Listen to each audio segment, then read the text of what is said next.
Ladies and gentlemen, thank you for your patience and holding. We now have your presenters in conference. Please be aware that each of your lines is in a listen-only mode. You may submit your questions electronically at any time during today's presentation by using the Q&A window located to the left of your slideshow. Directly underneath the Q&A window, you'll see the Resources window where you may download a PDF copy of today's presentation. It is now my pleasure to introduce today's first presenter, AHA moderator Drew Solo. Thanks. Welcome everyone to today's webinar. This is Drew Solo with Health Forum, part of the American Hospital Association. I'm pleased to be moderating today's webinar, Top 5 Essential Requirements to Upgrade Central Sterile Service Standards. This webinar is brought to you through the generous support of Surgical Directions. Central Sterile departments continue to be a source of headaches for many hospitals, with the risk posed to patients along with the delays created in ORs. Elevating Central Sterile Service Standards is a necessary focus area. Today we will learn about the top 5 essential requirements that high-performing Central Sterile departments should have and ways to ensure that they are part of your hospital operations. From key metrics to staff certifications to daily huddles, our speaker will walk us through a handful of tactics you can employ now to improve your Central Sterile operations. Learn the essential requirements to save time and money as well as how to mitigate the risk of poor patient outcomes. Let me briefly introduce today's speaker. Barry Heisted serves as the Director of Perioperative Nursing for Surgical Directions. He has over 30 years of experience in perioperative clinical nursing and nursing leadership. Barry started as a charge nurse with the Charing Cross Hospital as well as the Royal Free Hospital in London. Since leaving the UK, Barry has worked in the United States healthcare system for 25 years. Most recently, he has held the position of Director of Maternal Child Health and Perioperative Services, Administrative Director of Surgical Directions, and Service Line Administrator of Surgical Directions. of Surgical Services. It is now my pleasure to turn the floor over to Barry, who will begin our presentation. Great, thank you very much, Drew, and thank you for the nice introduction. As you could probably tell from my accent and from a bit of the biography, I am from England originally and have been in the United States now for 20-something years, since 1990, 91 actually, so for 20-something years. I'll just talk briefly a little bit about myself. As Drew said, I have a background as an OR nurse. I was very heavily clinical as an OR nurse and as a supervisor charge nurse. I scrubbed and circulated for a lot of years. Did a lot of cardiothoracic, liver transplant, neuro. I went on to become an OR manager in the UK and in the United States after I came here clinically. Also during my career, I became manager of sterile processing at a couple of hospitals. And I've also done a lot of sterile processing consulting during my time as a consultant. I was the Director of Surgical Services, Associate Vice President of Surgical Services, and I've been a perioperative consultant now for 7.5 years, coming on for 8 years. I changed from one company to another, and that's not to say that I don't remain very clinical in my thought processes. I'm in hospitals a lot and spend a lot of time in the operating rooms. A little bit about today's program. This is really my take on what the 5 essential elements are as I travel around with my experience of having managed it and having been an end user of sterile processing. My 5 essential elements, I'm going to give you some background information, talk about those 5 elements. We'll talk a little bit about how you can implement some of those, and that will be included as I talk about the elements. I'll summarize when I get towards the end, and then there'll be opportunity for questions, as Drew has said. So as you all know, and I know, Central Sterile is critical to high-performing hospitals. It has great impact on patient outcomes, keeps the schedule moving. If there's issues with sterile processing, and I'm sure I can feel from the audience that you've had this in your time too, it slows things down. It takes the clinical staff's focus away from the patient. If you're worrying about equipment and instrumentation that it's not either functioning or you don't have it, it really removes what you're supposed to be doing. It takes your mind away from where it should be focused. We have a lot of expensive instrumentation and equipment, and if it's you have a high performing central sterile, you know that the equipment is being well cared for. It saves the facility money on repairs and ensures equipment is available and usable. We all have horror stories of our expensive pieces of equipment being damaged and nobody being quite sure where it was damaged, but all being able to point the finger. Just as a point of reference, the OR is Central Sterile's biggest customer when you think about it. And it really is a symbiotic relationship because the OR is Central Sterile's biggest supplier of raw goods. So that is a relationship that never goes away and that is always very close and should remain tight. Perioperative services are key to a hospital's financial and clinical success. And perioperative services, because of that relationship that we have with Central Sterile, they rely very largely on a functioning Central Sterile department. Perioperative services accounts for over 60% of a high-performing hospital's volume. So if you think about that, it's really the financial powerhouse of a hospital. Successful systems under the value-based purchasing and ACO provide surgeons and payers with more value for surgical services. And well-functioning perioperative services contribute to excellent patient outcomes. So when you think about it, value under these circumstances equals outcomes over cost. So we're looking for great outcomes and we're looking to ensure that costs are contained. And Central Sterile is pivotal in helping perioperative services doing that. However, and this may not come as a surprise to some of you on the call today, on the webinar, most hospitals, I'll say most hospitals, have significant issues with Central Sterile. I'm not saying all do, and this is not slamming Central Sterile. This is just giving a state of how things are. And I say that from a viewpoint of having managed sterile services, sterile processing. We have, as I mentioned earlier, more complicated and expensive equipment, and this stuff is really getting more difficult to clean and process it effectively and safely. And some institutions are having issues with that. In 2011, the Joint Commission stated that 36% of the accredited facilities that they surveyed were non-compliant in Central Sterile. And then the FDA reported between January 2007 and May 2010 that they had 80 reports of inadequate reprocessing, and 28 reports of infection may have occurred from inadequate reprocessing. And there are actually articles out there that link inadequate reprocessing of instruments back to infections that patients have got. And we've all heard of the horror stories of Hep C being passed around in gastroscopes, etc. And so it's a big deal. And hospitals are having some significant issues there. Quick turnarounds, we often have to have quick turnarounds because of inadequate instruments, and ensuring that those are adequately and properly decontaminated and processed. Loaner instruments is another big problem nationwide, ensuring that the loaner instruments come in on time and they go through a full decontamination and packaging and sterilization process to be ready for the patient care without having to do fast steps and immediate use sterilization. And then anecdotally, I have found through many of the hospitals that I have worked with and those that I have worked at, OR staff and surgeons are not satisfied with Central Sterile.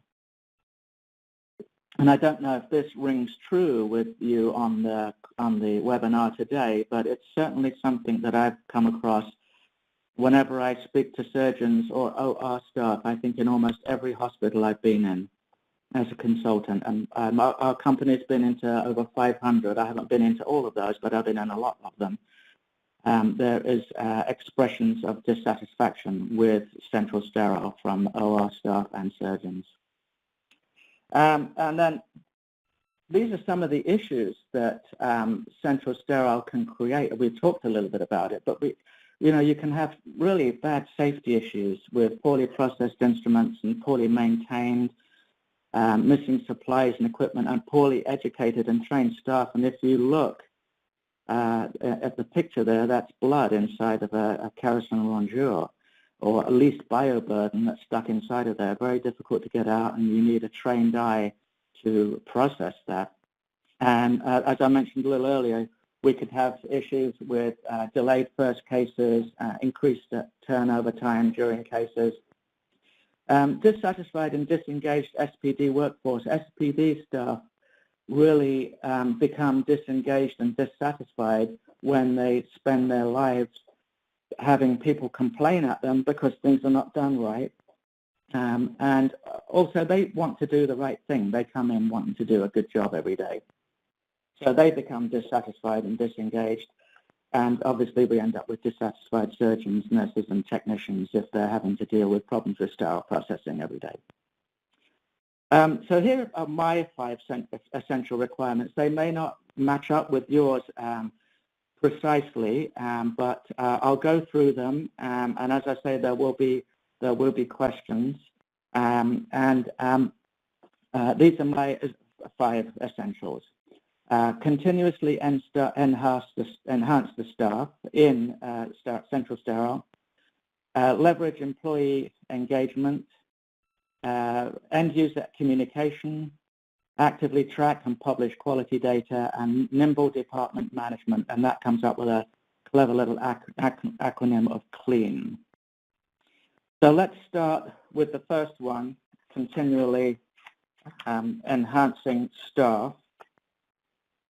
If you think about it, Central Sterile recruitment and retention are challenging.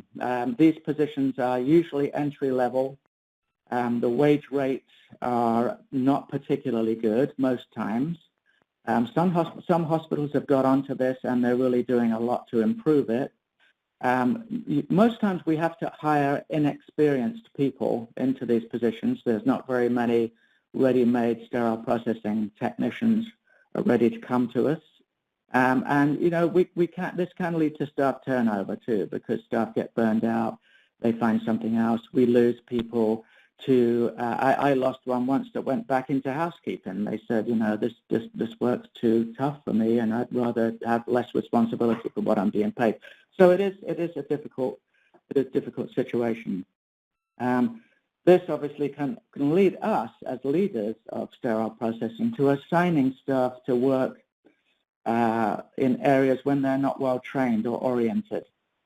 So you often have on-the-fly training from colleagues. It's very tempting when you are very short-staffed and you've now got a couple of bodies to put somebody into the decontamination room, tell them what to wear, and say, okay, wash like this, put it in this machine, and then put it in that one, and it'll come out the other side.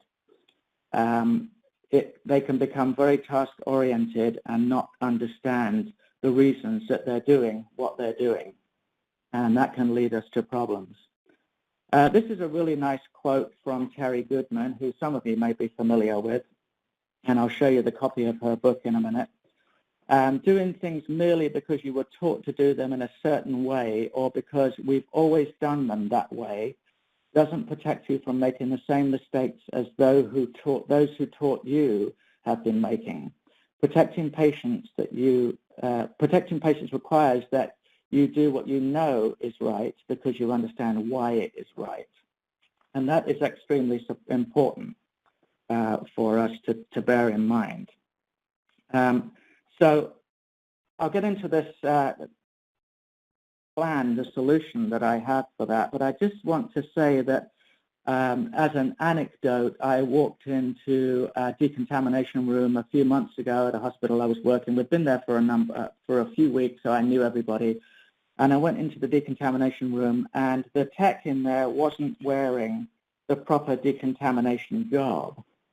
She wore part of it, but she didn't have a mask, didn't have her eyes covered. And when I asked her why she was doing that, I said, you've been oriented, you understand that you're supposed to do it this way and that way. When I really got into talking to her about it, she did not understand what the risk was to her by not having the protective equipment on and what risk she was putting herself to. She didn't understand that she could pick up some nasty illnesses and deal with inhaling all those chemicals without the proper protection. And so she, once she knew, she was very grateful that she knew, and she went on to wear the stuff properly and always wore it properly after that. But that just showed me at that point that she did not have an understanding of why. So what I'm going to say now is that you really need, if you're going to prevent problems with broken equipment not being processed correctly, and people not wearing PPE and putting themselves at risk, you really need to develop a comprehensive training and orientation program. You can develop a plan and then implement this plan at your facility. It may mean going back to some of the people that have been working with you for some time to review what their competence is, but you should really do a full competency assessment of who you have on your staff right now, what their competencies are.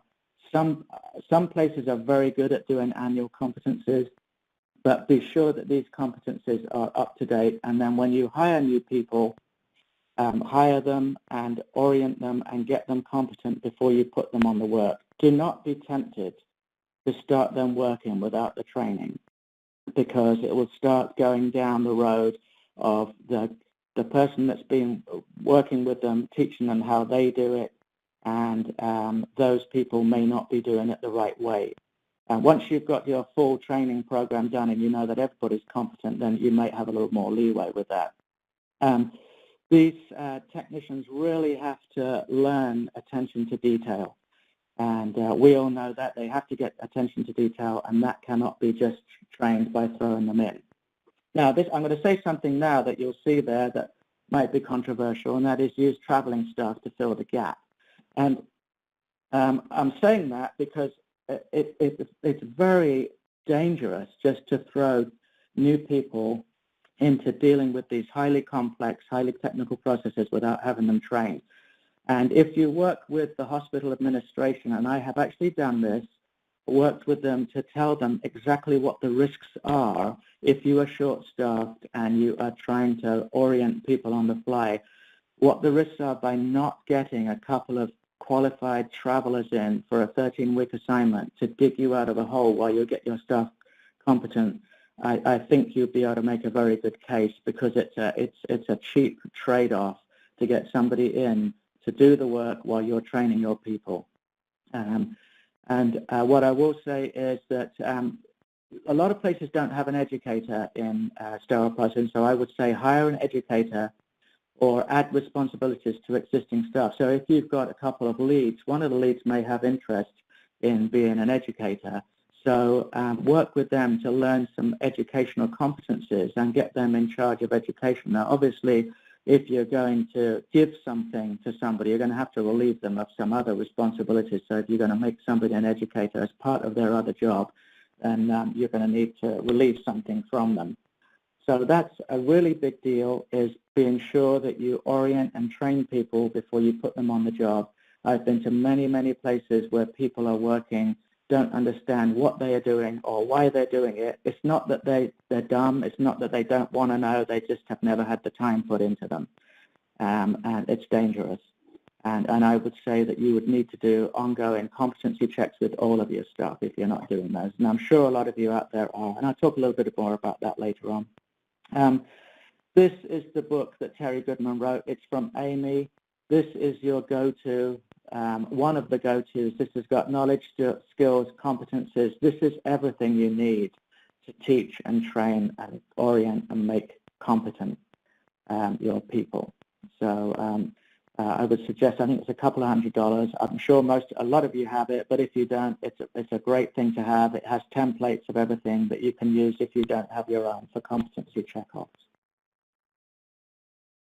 Okay, that's that one, continually enhanced staffing. And then that leads me into leveraging employee engagement, because as I was mentioning a little earlier, that is a big deal too. Engagement really is how passionate your employees are about doing their jobs. And here's some signs of poor employee engagement. Lack of motivation, complaints. You may have had complaints from other departments or other colleagues that somebody just doesn't seem to be pulling their weight. They've got the poor attitude, you know, they do at least they possibly can. They call in sick, don't have any enthusiasm. You may have had an employee engagement survey and you've got poor results back. Some people are time-oriented. They just want to get to 3 o'clock, whatever time their shift ends and goes. And, you know, you'll see them with their smartphone on the table texting their friends or talking and stuff. Engagement really talks to you about how much commitment the employees have to the organization. Do they take on any additional work over and above what's assigned to them, any discretionary tasks they do? And we've all got those people that are engaged, but are they not engaged? And if they're not, what can you do to get them engaged? This slide is a pretty long slide. I'll spend a little time on this one because here are a lot of things that I think over the years I have learned that I need to do to tackle poor engagement and ensure you've got an engaged workforce, because this workforce will then be there for you, work for you. So first of all, as a leader, you have to show your team that you care for them. Know them by name. That sounds simple, but there's a lot of leaders that I know that don't know who all of their employees are. Now, if you've got 300, it may be a little more difficult than if you've got 30, but know them by name. Know a little bit about them. You know, if they've got a kid that's got an issue at school, or if their mother-in-law's been sick, or the dog, you know, it's nice to just say that sometimes. You know, hey, Janie, how's the dog doing? I heard he had surgery. It just shows that you care. Go to bat for them, meaning that you take their part in meetings. You support them out in the meetings, not in front of them necessarily, but when you're meeting with people that are slamming the department, you support the staff and say they're really doing the best they can. None of these people come in every day to do a bad job. They come in to do a good job. And don't allow them to be treated badly. And people will have complaints, but if you have people calling and they give you stories of somebody yelling at them from the OR or swearing at them or something, deal with that for them. Go ahead and deal with that and go back to them and say, okay, I've spoken to that nurse or whoever it was, that surgeon, and told them that I wasn't pleased with the way they treated you. Second thing you really need to do is communicate with them. So you're already doing that by showing that you care for them, and communicating is taking it further. So frequently, be in the department frequently. Have meetings and huddles with them. Talk to them individually. Have your staff meetings. Go to the shift report huddles or whatever you do as people come and go, just to be there, communicate what's going on, what's new with you, here's what's happening with the hospital, round in the unit. If somebody's done something really well, praise them. Say, you know, Joe did a fantastic job turning that lot around yesterday, needs a standing ovation, well done. Share things with them when things don't go well. This is all basic, but we don't do it all. When something doesn't go well, you had a problem with a tray yesterday, share it. Say, you know, here's what happened yesterday and here's what we're doing to put it right, and I don't want anybody else to fall into this trap. Let's all learn from this. Don't just walk around and talk to, listen, obviously, and then try to link where they are to the organization's mission. So whatever the mission statement is from your organization, try to link them into that so that they know that they're integral and important to the mission of your hospital. Accountability is a big one. You need to set clear expectations with your staff, and then you need to hold them accountable. And I have had to, in the past, set expectations by writing them down. You know, you can speak until you're blue in the face and say, my expectation is this, that my expectation is that you will be here dressed in scrubs at this time in the morning. And if people still don't show up, you sometimes have to put it in writing and have them sign off on it. I mean, you don't often need to go that far, but sometimes you do. So you really need to know that your expectations are clear and that they understand your expectations. Once you are certain that they understand the expectations, hold people accountable for what those expectations are. And that's work level expectations as well as just showing up on time. It's how they do the work. Be fair and transparent. If somebody is clearly flouting a rule, they should be held accountable as well as everybody else. You've got to be fair. You have to be consistent to everybody.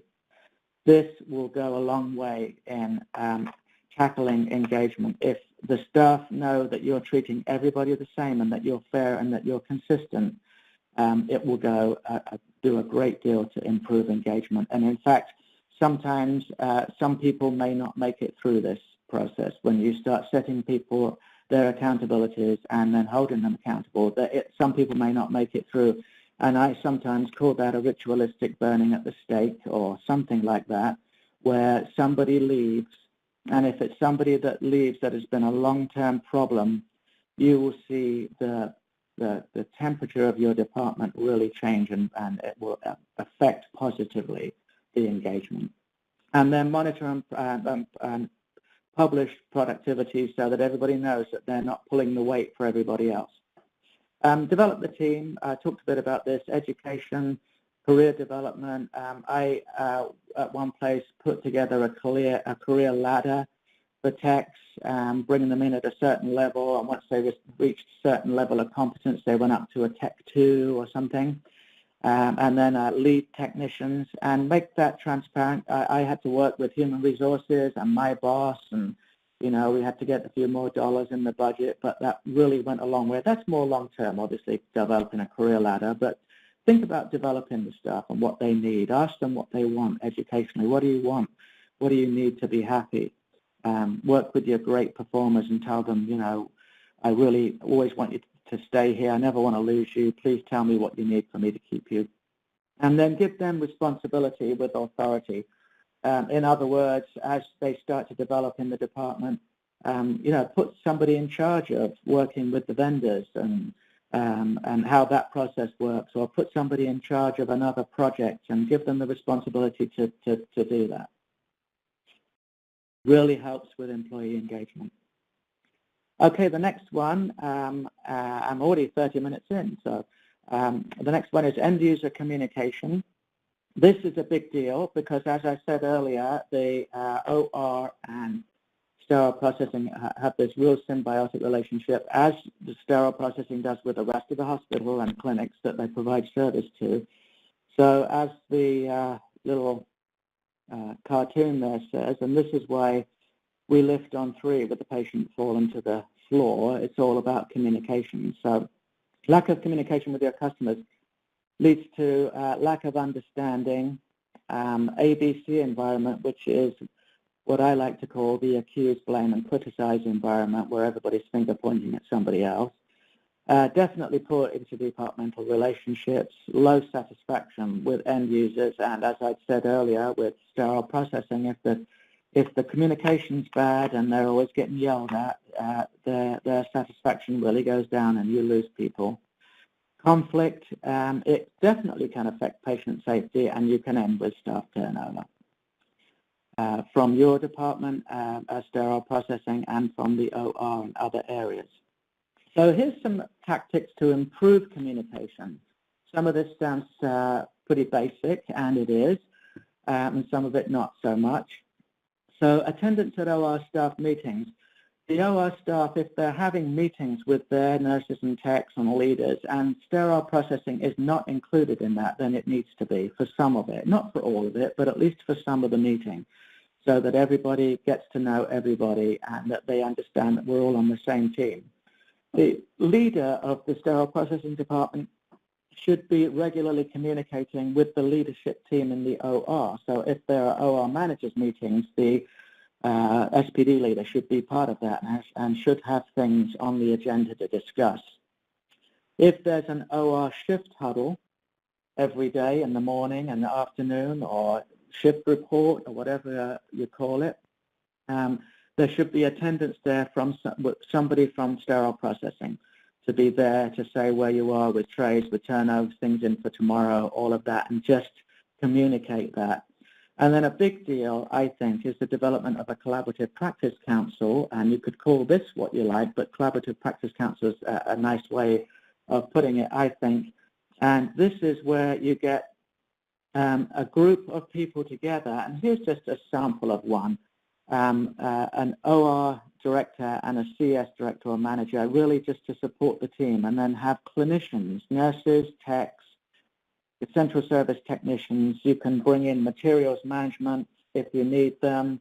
It's very nice to have a surgeon on this, if only as an ad hoc basis or as an advisor, and especially if the surgeon's a vocal one, to have them on if they've got issues. And then this team can start to work through some of the communication issues that you have between your department as sterile processing and the OR. It's a very, very good thing to do. So you need to develop a charter for this if you're going to do it.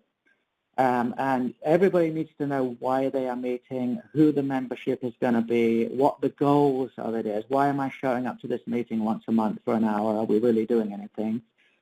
They will need to be champions of the team and what comes out of it. Everybody heard, talk about the logistics. And I would say start with the meeting on time and always end it on time. So if people haven't showed up at 2 o'clock, you start anyway because they're going to be involved in patient care. Just start and end on time. Do that for the people that show, and it shows that you value their time. So develop the charter first, assemble your team, and then I would say meet monthly. You may want to meet every other week if you've got big problems until you've straightened them out. And every meeting must have an agenda. Every meeting should have minutes. I would say must have minutes. And you could pull people from the OR and from sterile processing, technicians, clinical people, and they can co-chair this together. And they can do the minutes together. You can help them. Don't just dump them in to do it if they don't know what they're doing. You can help them do minutes. It's a very good learning program, and people develop very well. I've seen some great things come out of this. And this is horrifying stuff that I took a picture of one time in the decontamination room, went through just to say hi to the people on the afternoon shift. How are you doing? And they said, just look what we're getting.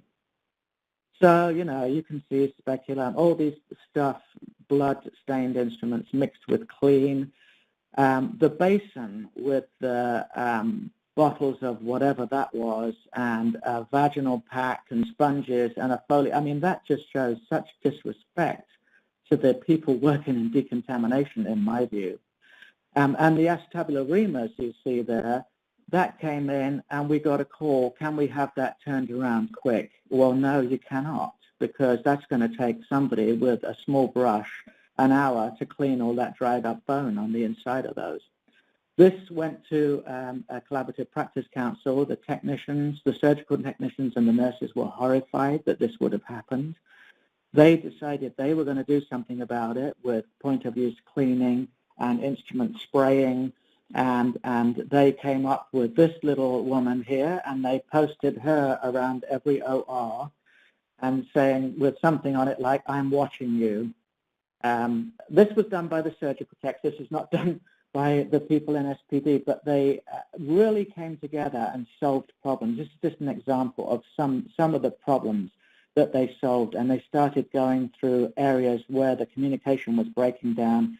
And we started it at one hospital as a limited term thing because we had such problems, but it just stayed, it kept going, and it's still going now. It's been going for a number of years, and they meet monthly, and the communication is great. They've even developed liaisons that, you know, they have an OR liaison from Central Sterile, and they have a tech from the OR that's a liaison.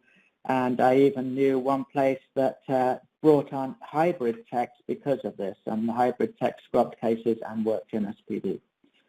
So I really cannot say how powerful it is to put together something like this, to get those people around the table talking to each other, and they come up with some wonderful stuff. Truly they do. Solve all your problems for you. Okay, moving on now to actively track and publish data. So not expecting any answers from you, obviously, but how is your CS quality data? Do you have any? Do you collect it? Is it reliable? Is it up to date? Is it timely? And is it visible? And when I'm talking about quality data, do the sterile processing leaders among us know how the quality of their instrumentation and products are as they hit the OR? And so do you get data collection from incident reports? Do people verbally say, well, you know, that tray was a mess this morning, or we had the wrong stuff in, broken instruments? Do they tell you at all? Do the count sheets come back with some things on it? Do you have a quality feedback tool? And if you don't, I suggest that you really should. I was working with one large organization, and they felt like they didn't have a problem at all with their data, with their quality from SPD, because they counted incident reports, which is great. But if I'm circulating or scrubbing a case and I've got 4 trays with problems, I'm going to go and get new ones and throw them on the case cart to go back. I'm not going to spend time filling out incident reports. And so really the people that were managing sterile processing at that organization were completely in the dark and had no clue what the problems were. And at that place we developed a quality feedback tool. And if you do, make it really easy, simple, easy to fill out by the OR staff. You want this information. You want it available. You want them to be either in every room or with every tray. The information that you get needs to be transparent. You need to tell everybody that you've got it and here's the problem. You publish what the data is and then you say what you're doing about it. I have been in organizations where the sterile processing leadership and the director of surgical services say to me, no, we really don't have a problem with SPD. You know, I don't hear too much about it.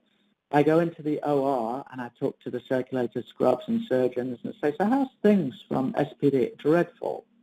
Absolutely the worst. We have problems every single day and it never gets any better. And it's never going to get any better because nobody knows about it. So it's a lot of talk. So that's why this is very important, having a quality feedback tool. So make one, make it easy and to gather information. This is just the top of part of one that was at one organization we were working with. And they put this on the back of every count sheet for every tray so that they were everywhere. So all you had to do is flip it over and just fill out the name and the date, what was wrong with it. And this was check boxes. This is just the top of it. I couldn't put the whole thing on because it wouldn't be visible, but this is just the top of it to ask what the problem is. And here's the kind of things you want to know. And you may want to know different things at your organization, but you want to know, were there damaged instruments, wrong instruments? How was the packaging? You know, some places always have lots of problems with holes in packaging. Was the count sheet correct? Did you have indicators on every level in the right places? Was a filter missing? Was there visible contamination? Anything that you feel like you're having issues with? And ask your customers, what are you having issues with? We want to know. We really, really, really want to know because we want to fix it. And once you know, you've got to fix it. So you gather this data in, and this is something that your Collaborative Practice Council can work on if you have one. And then you need to make that visible to the staff. And this is just a copy of an OR that we worked with, and they have a visibility board, a lean daily management board, and you'll see up there, it's typical for those of you that have them. And they were working on first case on time starts and turnover time and all of those, case delays. And as part of that, sterile processing quality should be right up there. This should be in the sterile processing department for the techs in there to see on a daily basis, and it should be out in the OR for everybody to see. And if you put together a really good data collection tool, you're sure to have a big uptick in the amount of problems that you've got, and that's good. We want it. We want to see that, and then we can start working through them. So gather the data, find out what the problems are, and then fix each of those problems and be visible about it, be transparent, put it out there. You can customize the data collection tool to meet your needs. You need to publish up there what the data are, what the goals are, what the improvements or declines have been, and what your plans are to fix it. And I think it's a good idea to have an idea sheet up there too for everybody to put their ideas in. You'll be surprised what you get back from that. And my suggestion is that somebody, an OR nurse, a tech, or a sterile processing tech, or somebody like that should report out on this on a daily basis. Just have a quick huddle around it, or maybe even weekly, but daily is better. If you monitor it daily, every day you can say, yesterday we had 15 complaints, 3 of them were this, we had 1 bioburden, and what you're doing about it, and watch those track down, get everybody involved. The surgeons will love it, they'll see it, and they'll know that you're hearing them. So please track and publish quality data and prove that you're doing something about it. Okay, this brings me to the final part of what I think are the 5 top essential requirements, and that one is nimble department management. And when I talk about nimble department management, I'm talking about having a plan to manage the department. So a good question that I often ask people is, are you managing the department, or is it managing you? Which always gets kind of a laugh from people. You know, I often say that to charge nurse at the front desk. Okay, are you managing it today, or is it managing you? And a bit of both. And that's often the case. So the goal is for you to be managing it, and that you're proactive, you're ahead of the curve, and you're not reacting to everything that's happening to you. You'll be reacting to some, but you won't be reacting to all of it. So what I would suggest is developing a work plan for the management of the department. So develop a plan of what you need to do daily, weekly, monthly, quarterly, and annually, or whatever else makes sense for your organization.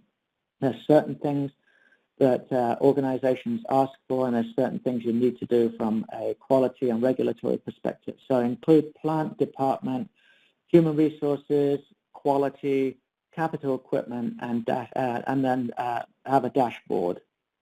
So this here is just the sample of the top of one that I use, and this is a CS Manager guideline tool. So if you look, because this is just the plant department, so negative air testing, document that. You should do an assessment, and then once a year you need to do it, document it. Once you've done it, check it off.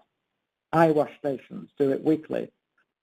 Deionized or RO water, reverse osmosis water, assess it, and then quarterly have it checked. Temperature and humidity daily. Illumination levels from the lux. There's a guideline that's out from AMI and came out from the Institute of Environmental Sciences, and they tell you what the lighting level should be in each of the areas of decontamination, prep, packing, sterilization, and you can have the lighting levels measured by lux, and you get them fixed. Call plant and have them fixed. Just assess it and do it. Environmental daily rounds, HVAC, you know the kind of stuff, but have this on a plan so that somebody can refer to it and are able to just know that these are the things they need to do daily, monthly, weekly, yearly, and they get them done. The rest of the things that come up daily, you can deal with those if you're doing the base stuff that needs to be taken care of. Another thing I would suggest is for you to develop standard work for each area. And you may have heard of this. It's a lean term. Standard operating procedure is another term for it. So for each area, develop standard work so that when somebody goes to work there, they do the same thing as the guy did the day before, because you've trained them all. They're all competent and they're following. So do one for decontam, one for assembly wrap, and one for sterilization. And here is just the beginning of one for staging, soaking, and manual cleaning process. This is the standard work. So number one, assess all tools, supplies, equipment needed for the day's work, complete decontam pre-flight checklist. And I have a pre-flight checklist that they check, that they've got brushes, check, detergent, check, this, check, that, check. They've got it all. Number two, wash hands. Number three, don proper PPE. You see, you just lay it all out so that it's standard and everybody follows the standard for each of those areas and does the same thing. There's no question about what they do and what they don't do and whether they've got it right. This is extremely helpful to you as a leader to have this. There's a lot of work up front. You can find a lot of it online, but it's very helpful to have this up front. And here's an example of a part of a dashboard that should be developed by the leader of SPD just to show what their quality initiatives are, what the current state is, the benchmark, and then how you're doing with things, with all of those quality issues that you're now collecting, how you're doing with your staffing, how you're doing with processes, with all of the scanning of your instrument tracking system, and how the operations of the department are going. So your lux and lighting, cart washers, etc., etc. Just keep a dashboard of all of this stuff, and that will be very helpful for you to monitor how you're doing running the department. And when somebody asks you, okay, what are your problems? What are your issues? You've got it all right there. This puts you in charge of running the department as opposed to it running you. Okay, I'm going to summarize, I think, at this point. We've got a few minutes left. So summary here, give your new hires a full and comprehensive orientation. Be sure that your employees are engaged, show that you care for them and that you communicate with them. Communicate regularly with end users, formal and informal. Develop a collaborative practice council. Collect, track, publish quality data, and then proactively manage the department using a guideline tool. And I will say that we at Surgical Directions do offer things. I'm not into a sales call with you. I just want to talk about resources. Surgical Directions does offer as a resource an 8-week rapid transformation plan for sterile processing. We have a consultant come in every week for 8 weeks and work with the leader to develop some of the things I've been talking about. We obviously also have interim services. And Amy is the book that I showed you that Terry Goodman wrote. Amy is a wonderful resource for you. Most of your questions are going to be answered by looking at that. And so I think that is about where I am. So I'm going to send it over back to Drew now. Thank you very much. Great. Thank you, Barry, for your presentation. We will now begin the question and answer portion of today's event. As a reminder, you may submit a question for our speaker in the question and answer box to the left of the presentation. Simply type your question in the box and hit submit. Our speaker will answer as many questions as possible in the time remaining. Questions that are unable to be answered in our allotted time will be shared with the speaker for follow-up offline. So Barry, one question that's come in, as a new department manager, how do I prioritize my needs when dealing with a tight budget, when I kind of feel like I have more needs than I have budget? Okay, great question. I don't know if the person is a new manager or if they're new to this department, but if you're a new manager, I would say welcome to management. That would be my first thing, and obviously it's really a game of juggling everything and getting the best outcomes. My advice would be really, number one, to look at your regulatory requirements. Are you matching up in your department? Is there anything that needs finances to bring you up to a regulatory compliance? Look at your competencies. Is there anything you need to do with competence and orientation of your staff team?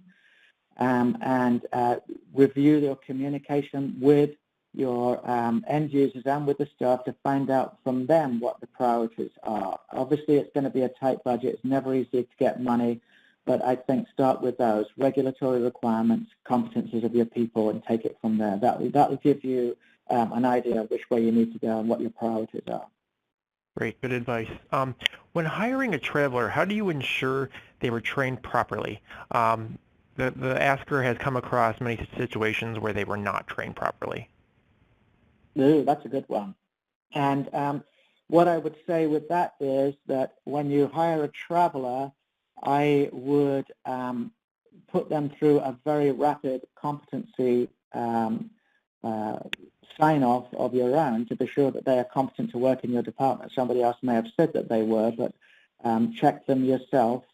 It doesn't have to be a full-on orientation. That's not what they're there for, but do a competency check and sign them off on your competencies. If they turn out to be not competent, then call the traveling agency and have them removed. I've done that before. So check them out yourself and don't keep them if they're not meeting up to your requirements. Perfect, good. Another question that came in, how long do you give your staff to obtain certification? I've had a staff member who has been working in the field for 20 plus years but does not desire to obtain certification. That is a sticky one, really, and I don't know that I ever give anybody a certain time to obtain certification. There's only 4 states, as far as I know, Connecticut, New Jersey, New York, and Tennessee, that actually require certification. So this is a desirable thing for our techs to have. Now, question I would ask, obviously, I'll answer a question with a question. If you've got somebody that's been working for you for 20 years, why do they not want to take the test? Do they need some more education? Do they need test-taking skills? Are they any good at taking tests? And do they have language barriers? That has been a big problem for me in the past. I had somebody that was extremely worried about taking a test because the language wasn't where they thought it needed to be. Another thing I would say is that really it's an onus on them to prove their professionalism. I had a bunch of recovery room nurses one day. I think I was talking about 40 of them, and I asked them, how many of you are certified? And I think 3 put their hands up, and I said, what do you think about that? And they said, well, we used to get $1 an hour, but since we don't get $1 an hour, we're not going to do it anymore. And we had a really lengthy conversation, and I said, is it really what it's about, the $1 an hour? Or is it about you proving that you are professionals and that you have knowledge and understanding to carry out the functions that you carry out? And I would have similar conversations with this technician. If it's a requirement in your state, then obviously they need to get it by a certain amount of months. Otherwise, they need to move on. If it's a nicety, I would work with them to find out why. And if they really, really, really don't ever want to do it until it becomes a requirement in your state, if they are performing well, then I would say don't push it over the edge. If they are performing well, they're competent, and they just don't want to do it, and you've checked all the reasons why. Perfect. Could you address the issues of receipt of loaner instrumentation, including issues like lack of time for proper processing, especially if SPD staff is not familiar with the device instruments? Yes, absolutely. First of all, your institutions need to have a very good vendor policy, and this needs to be shared with all of your vendors and your surgeons. And get the surgeons on your side, talk to the surgeons, and be sure the surgeons understand why you need to have instrumentation in at a certain time in order to properly process it. And they need to bring in enough, too. There's no good at bringing one set in, one total joint set for 3 total joints the next morning, and now you've got to rapidly turn it over. So work with the surgeons first. Then work with materials management, get the message out to all of the reps that work with you to say, this is what our expectation is. We expect to have your instrumentation in at this time, whatever it is, 24 hours in advance, 5 p.m. the day before for the evening shift, whatever works for your department. And you need to have a count sheet with it, and I need to have instructions for use if it's something that new that we haven't used before. So we need to have the manufacturer's IFU with it. If they do not show up with it on time, then the policy should state that it's up to then the sales rep to inform the surgeon why they're going to be delayed or the case is not going to happen because they didn't bring the thing in time. It's not now an SPD problem. It's a problem for the rep. So the problem needs to be dumped back where it belongs to be sure that the reps understand what you're asking them. You give them every opportunity, and then that you follow through if they don't bring it in time, and have them speak to the surgeon to say that there may be a delay on your first case in the morning because we didn't get this until midnight and it's got to go through a full comprehensive cycle. Great. So that would be what I would say about that. Yeah. Another question that came in, is there a benchmark for comparison when it comes to trays being completed in an 8-hour shift by a staff member?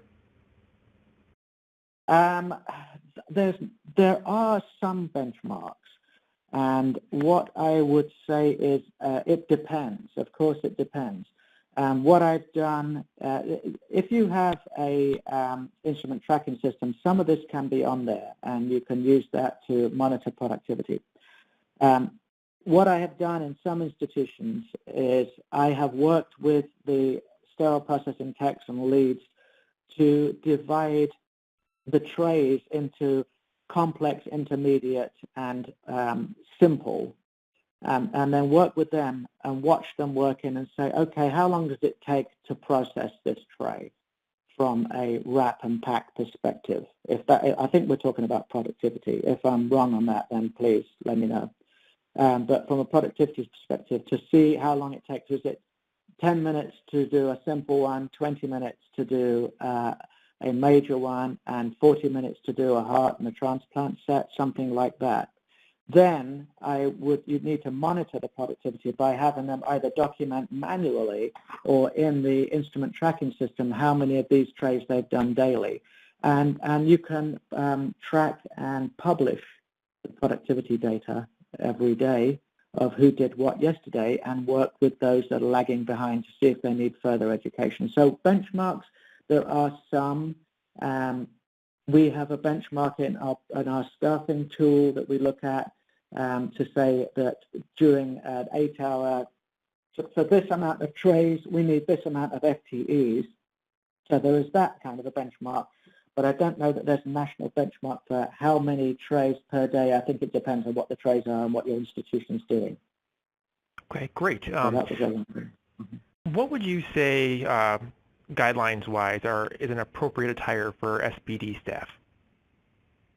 I would again go back to the regulations and AAMI guidelines.